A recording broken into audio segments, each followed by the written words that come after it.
要知道，實木地板係有生命嘅，佢會呼吸，會熱脹冷縮。如果浸咗太多水，地板吸濕之後咧就會拱起膨脹，甚至會變黑。有啲人咧特別愛乾淨，每日用好濕嘅地拖，一日拖好幾次，其實咁樣係唔得嘅。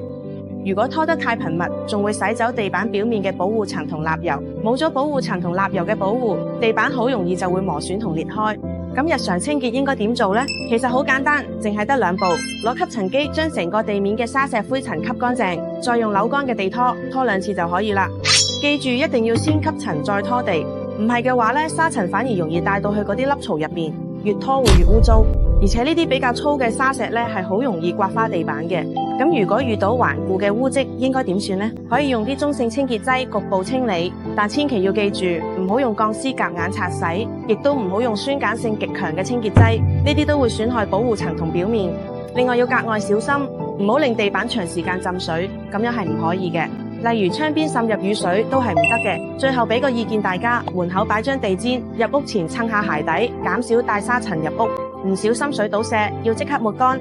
但如果半個月以上唔喺屋企，記住每隔4至5日打開窗通一通風。